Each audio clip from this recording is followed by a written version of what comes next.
Brown, project manager from the delivery team, and I'm going to be presenting to you our Hat Day idea, which is Hermes, the information radiator for communicating critical issues within a dazzle.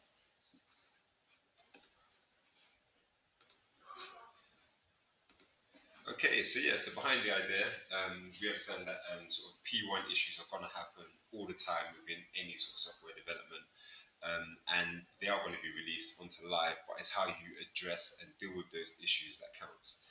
So we deem a P1 or mission critical issue is issue with the system that stops our users being able to do something within their business process with no workaround. So I can't add, edit, delete, or send a booking confirmation onto agencies or push my bookings onto our finance system. So those are the critical sort of issues that are stopping our clients doing actual business and will be escalated and will cause them problems so longer they're out in the wild. So yeah, not good. Cool. So how do we have so many P1s? Obviously, we're expanding a lot now, so those issues are going to be happening and coming up. But it's how we address and deal with them that's going to sort of affect the brand and our relationship with our clients and customers, where we need to sort of make sure we've got a good handle on them. So basically, communications between them getting lost within Slack and email, and not making them as visual with the teams and parties that they need to be as early as possible are the key issues that need to be addressed around those critical issues. So yeah, our goal is to reduce the amount of time we have any P1 issues out on live, whether that be stop catching them early by using this tool to sort of alert us of any issues before they actually make it to the live environments, or whilst they are actually in live, getting that to the person that can deal with it quickly to reduce the time that those issues are out in the live environment.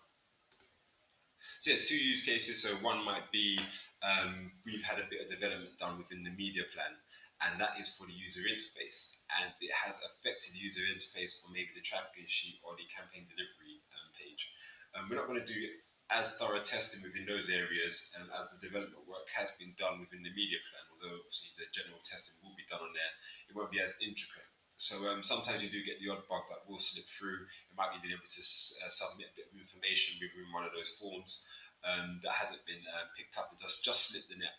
So that needs to be picked up and sort of passed on to the teams as quickly as possible. Although sometimes it's not always flagged as quickly by the customers and the clients as a P1, because they may be thinking, is it just an issue with my campaign, or is it just me doing something wrong? So it might not be as high a priority bug as soon as possible. So that's why we do have some P1s that sort of do linger a little bit before they actually get flagged and highlighted with the appropriate teams. And then also we've got everybody going about their usual days. So it might be flagged in Slack and on email, but if people are in meetings, out for lunch and stuff like that, it's not always indicated and flagged around the wider business for somebody else to pick up should any P1 issues come in. So our solution is Hermes, which is a information radiator to sort of visually indicate and highlight when there are any critical or P1 status issues within the system. So it's connected to Rainforest, our new testing service, and Zendesk. We aim to have it sort of linked into Stackify and Pingdom too, which will report on any downtime or server issues, more of the architecture side of things. But then Zendesk, any P1 issues that our users are facing will be flagged, and Rainforest, any sort of regression tests on any specific areas within the system, it will flag to let us know that there's a critical issue that needs to be addressed.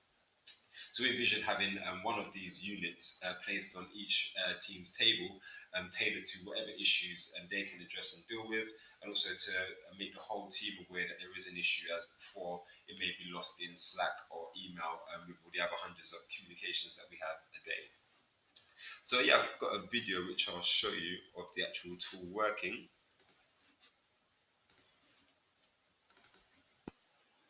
So yeah, so if you can imagine, this would be the tool on the side of someone's desk.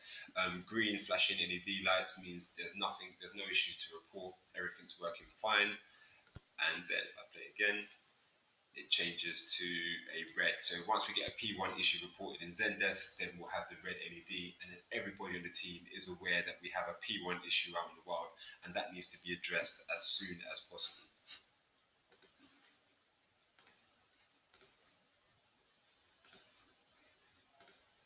Cool. So yeah, the benefits of Hermes is it's cheap, and that unit only costs £20 for us to make that prototype.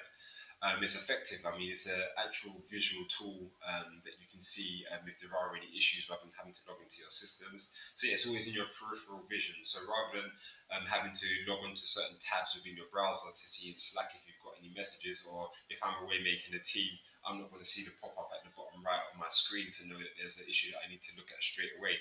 And it's going to be when I next log into Slack or my email that I'm going to see that. So having that sort of always that light just on the side so that you know, okay, this is the health of the system, or there's an issue to be dealt with, is a new sort of way of communicating, and we feel will be more responsive.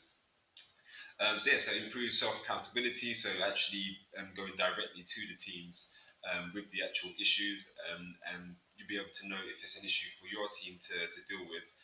It will indicate and flash on the Raspberry Pi on your desk, and it's easily extended. So at the moment, we've only got 64 LED lights on the Raspberry Pi that will be sitting on each desk, but we can easily program that to have different messages for the different desks depending on what they deem as critical issues that need to be moved outside of the usual channels. So yeah, the feature roadmap, we envisage using a larger LED screen. So at the moment, like I said, we've only got those 64 LED lights which flash either red or green at the moment to indicate if there's a crucial issue. Obviously, the number of issues you have and stuff like that, we want to indicate on those in the future. So with a larger screen, we could actually display the different areas, maybe a matrix, so you know the different areas that need to be addressed and the overall health of the system.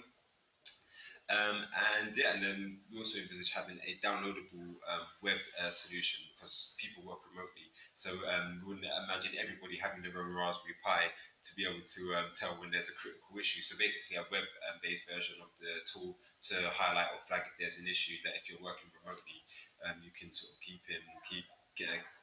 be aware of. And then other API connections. So we looked at Rainforest and Zendesk. We've actually got the Zendesk API connection working. So with Rainforest, we plan to have that the next one. So when we're doing any regression tests, before anything goes live, it should flash and indicate if there are any P1 issues before we actually push live. And that one's just needs a little bit more work, and then we should be ready to go with that one. So yeah, a few questions that we had, some before and some when we presented it today this morning in the UK. Why not Slack? Because Slack can be noisy. It's where all communications go, and although we do pay sort of diligent attention to it, we do feel that critical and crucial communication should happen outside of the sort of highways of email and Slack. And also, it's in a browser, and you can easily close your tabs and not pick up any sort of messages within that quite easily. Remote workers, again, as I mentioned, we do want to have a web-based tool, so you can have maybe a browser open or a window on your phone to highlight when there are any critical issues. Obviously, everybody's not going to be wandering about with a Raspberry Pi or a small LED screen all the time. And is it public shaming? We don't think so because the same issues would be flagged, whether it be through Slack and email. So it's no change to sort of how we flagged issues before. It's just giving you another way to be aware of that issue and even sooner. So it's more of a benefit. How much does it cost? So yeah, £20 for the setup for the actual demo, and yeah. So, is it going to generate false alarms and make more noise for communication? So, for the AM team, it's only going to be when there's a P1 issue. So, it's not going to be for every issue that's raised. So, P1 issues we think definitely deserve to be flagged as the sort of red light. And also, once that is resolved or de-escalated, then it will return back to the green. So, it won't be a lot of noise in that sense. With Rainforest, with every test that fails, it's run again another 3 times to make sure that it is actually a failed test. So we're pretty confident in the actual test results that we're getting from that should actually be credible tests. But obviously, there will be those ones that may slip through that might be a false alarm. But yeah, so we'll just have to make sure we implement that sort of quality layer whenever we are implementing any other systems. Can we start using it right away? Yep. For Zendesk now, it's ready to work. You can start reporting on P1 issues, so we can put that on the desk of the support team. And then anytime we do get a P1, it's going to flash red, so they know we've got something that needs to be addressed amongst the whole team. And then yeah, we did a little bit more testing to get it working within the individual product strands and within Rainforest testing as well. So that's our next step.